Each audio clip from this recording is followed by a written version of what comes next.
Hello, and welcome to another episode of HR Tech Chat, the podcast where we explore the latest trends and innovations in HR technology. I'm your host, Jennifer Dole, and today we have a special guest with us. Pamela is a results-driven HCM practitioner, HR tech expert, talent management guru, you name it. So brace yourself for some game-changing insights. And welcome, Pamela. Thanks so much, Jennifer. I'm so thrilled to be with you today. And this is a topic that I have been tracking since before the pandemic and hopefully have a lot to share that I think will be relevant for people. Great.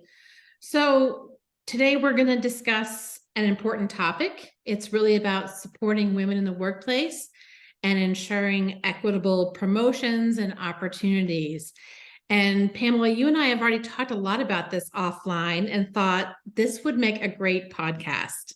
It would. So let's start. How do you think that HR technology can help women get access to greater opportunities? Absolutely. But I want to take a step back to work into my answer on that Okay. and how it can help. And the reason I want to do that is I think we have lost sight of what has happened to women in careers over the last 3 to 4 years. And so if we could just dial the clock back a little bit to the fall of 2020. So Okay. by the time we hit the fall of 2020, 5.1 million women had left the workforce in the US. And that was simply because we needed caregivers, we needed homeschooling, we Yep. needed somebody to not only take care of their family and their children, but they were taking care of mom and dad and grandma and grandpa and aunts and uncles. They were sort of the central point of care for an extended network.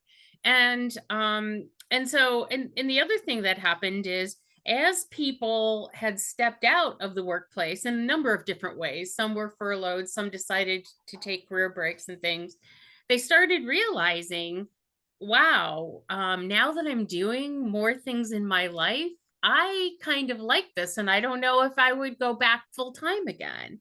So Mm. fast forward from the fall of 2020 to today. So 2.4 million women still have not come back to the workforce. And a lot of that has to do with caregiving, has to do with Mhm. I can't afford childcare, I can't afford paid childcare. It has to do, to your point about equitable jobs. Are there jobs out there that are going to help me support the things I need to support and also support me in my life? And Yes. especially, by the way, and this is, if there was a topic that you could label, this is making me crazy, it would be this. So, during the pandemic, we did things like Zoom meetings. Yep. We did a lot of social networking. We were on Slack. We were talking to everybody virtually and in person and connecting wherever we could. And it And was wonderful to it come was into wonderful. people's homes Yes, and see their kids and their pets and their lives. and they didn't take time off work to go to the take their children to the doctor because it sort of fit in the flow of their lives. Yes. I'll work this morning, take an hour break, take my child to the doctor, come home, work in the afternoon, and they made it work in their lives. They had autonomy, and Hmm. they also were held accountable. So they knew that, yes, I'll take this break, but I've got to come back and finish this. Yep. So the make me crazy part is this. So somehow during the pandemic, that seemed to work. And organizations were like, hey, we actually are seeing lifts in productivity in some areas of our company.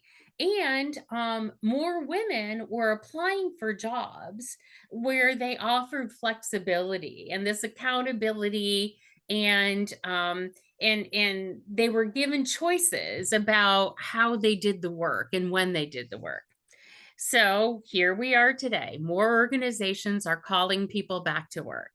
Back to the And office. some, Yep. oh yes, and some of them are calling them back in a nasty way, which says, if you can't come back full time, you have to leave the company. If you can't come back and work in our version of flexible or our version of hybrid work, which is 3 days in the office, 2 days at home, we don't have full-time remote work anymore. And you have this discrepancy between the fact that nearly half the jobs in the economy could be done remotely in some way, and less companies are supporting remote work. So, what's happening to women in those situations? Well, they can't work at those companies. They don't want to work in those companies. And I think it's absolutely a shame that we make progress. We have more women engaged. We have women that are really committed to work, but they get the autonomy they need with the accountability they can deliver. And now we seem to be backing off that. No. And it makes me crazy. And what companies need to learn is more women apply for jobs when there's a measure of flexibility, when there's a measure of autonomy. And we seem to lost sight of that. And you talk about being equitably promoted. So, there is a role in technology for that. In fact, I think technology may be what saves us in that. Okay, so we're now at the answer of my question. I know. I needed a preamble, but Yes. here's what it is. So, you see companies doing things like internal talent marketplace. We have Yes. skills marketplace. We have career marketplace. We have skills driven career planning. And there are lots of vendors that do this. I have to give a plug. I came from the Oracle tradition for 12 years. So Oracle has an internal talent marketplace. In fact, they were one of the first. Gloat does a great job with this, and they've got wonderful stories from Schneider Electric, and they have a great one in the UK as well, with Unilever, where Unilever was working on how do we get work done if we can't fill jobs. So they opened up an internal career marketplace with skill building. And in their first brush with this, they saved $15 million. I mean, that's a great story. Yeah. You've got Phenom, who's out there, who's got a great solution for this as well. But what it does for women, what it does for everyone is the first thing is it creates transparency. And so, it's not up to the manager to say, well, I'm going to tap who's getting promoted, and they know what the opportunities are. Everybody sees the opportunities. Everybody can see, here's the work, here are the skills. All of these systems have some matching that goes on. And you can say, yes, I'm a fit for this, or I want to be a fit for this. Exactly. I think that's one of the main points is that people now get to raise their hand and say, this is what I want to do. And then find those opportunities within their company. Because before they are saying, this is what I want to do, and going to job boards outside your company. Exactly. And we know that if it's easier to find a job outside your company, people will take it. And for as much as being sad about the economy right now, there are still 3.9 million people every month that leave a job looking for something better. And so when you can open up an internal talent marketplace, when you can see opportunities that are projects, that are short-term assignments, that are work rotations, and you can see what's required, you can raise your hand. And most of these systems have a mentoring connection. All the vendors I mentioned, they have a mentoring and coaching connection as well. And you now are the architect of your career. And women want that. I mean, I think, first of all, I think everybody wants it, but it particularly applies to women because they then get to make choices about when I work, where I work, how I want to deliver the work. And I think that's just so critical. The other piece about these internal talent marketplaces is the short-term assignments or the gigs. it lets you experiment with a Yes. different type of role before you commit to it fully. And Mhm. I think we've all seen the research that says, women have to match 80% of the job description to apply to it, Yeah. but men match like 60%. Yeah. So that's what I love about the short-term assignments and the gigs, because you can experiment. Mhm. You can, and let's face it, the experimentation is the career growth pathway. I saw this great quote that Jean Meister had posted, uh, probably right at the end of last week. I read this, where she said, "Career mobility is the new college degree." Isn't that Wow. great? I love that. Yeah.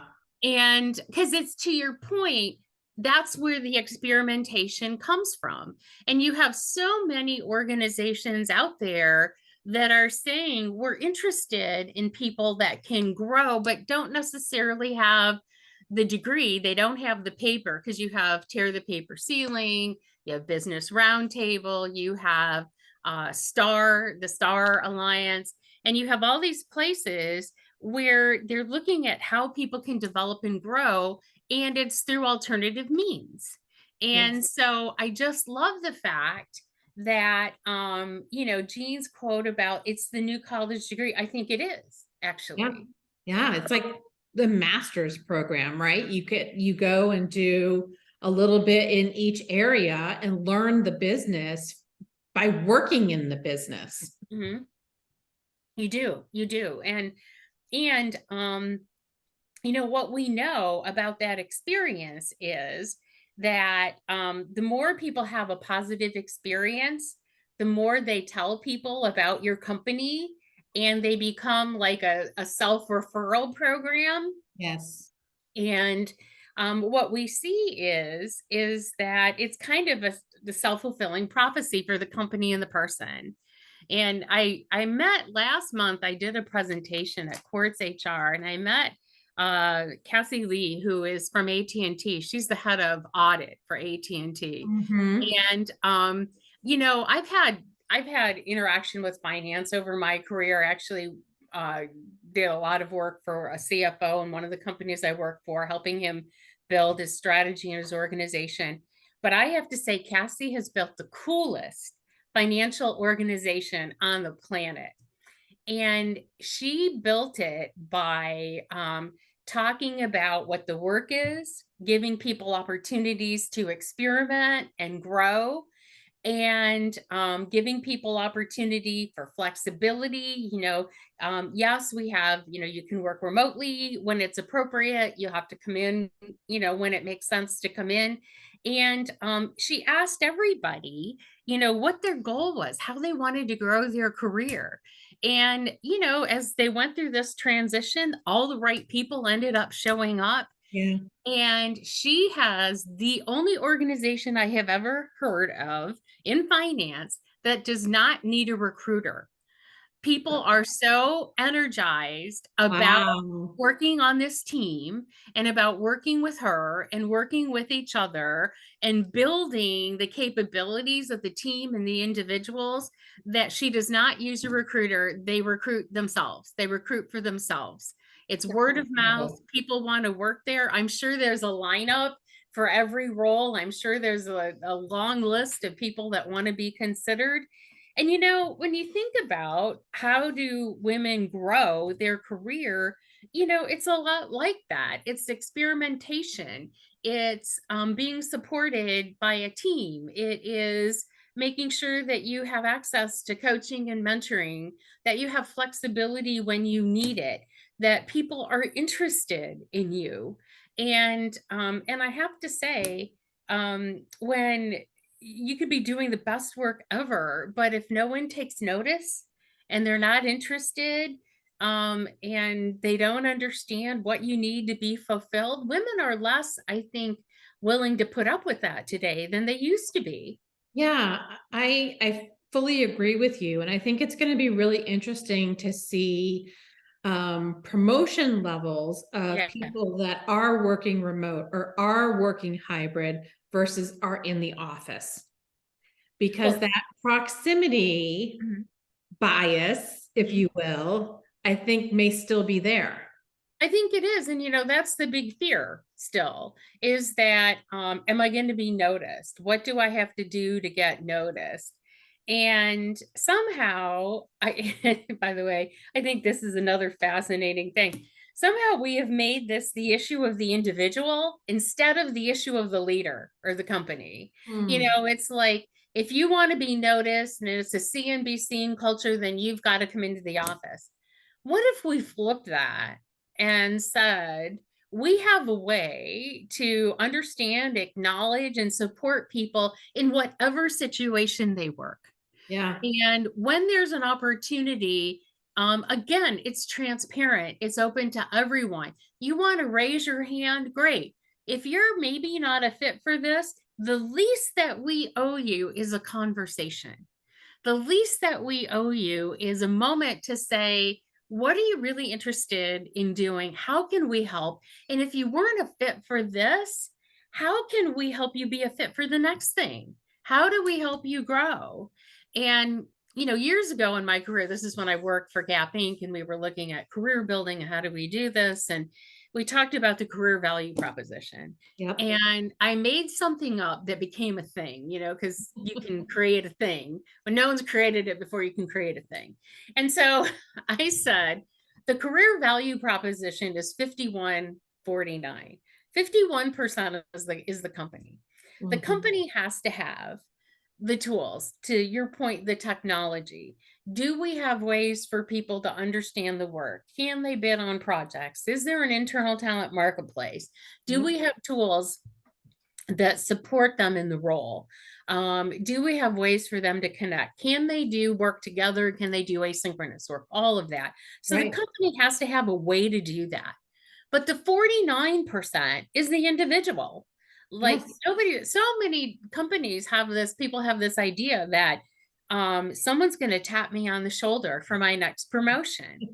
And I'm like, no, they're not. No, They're they're not. not. Like, No, let's they're not. just say that You again. you They're have not to coming to engage. tap you on the shoulder. Yeah, that's not going to happen. You have to engage. And so you have to go and find out what's open in the internal marketplace. You have to look at the projects and say, if I'm doing this now, how could I do that? How do I migrate to that? How do I have that experience? And I was reading about a company the other day that has created a category of worker that we hire you and it's not exactly the same like you're on our full-time payroll, but Mhm. we have some benefits allowance because we want you to be in our internal talent marketplace, even though you're an external person. Yeah. So you're in our internal talent marketplace for projects, for short-term assignments, for specialized work. And so we're going to give you some access to benefits. We're going to give you some access to some of these other services that would be a benefit for a full-time employee, but we're going to help you. We want to create a connection to you. Yeah. And That's and really I attractive.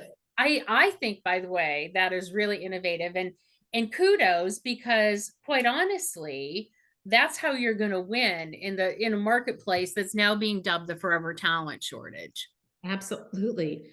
The companies have got to flex and Mhm. come up with these innovative ideas, and technology is helping.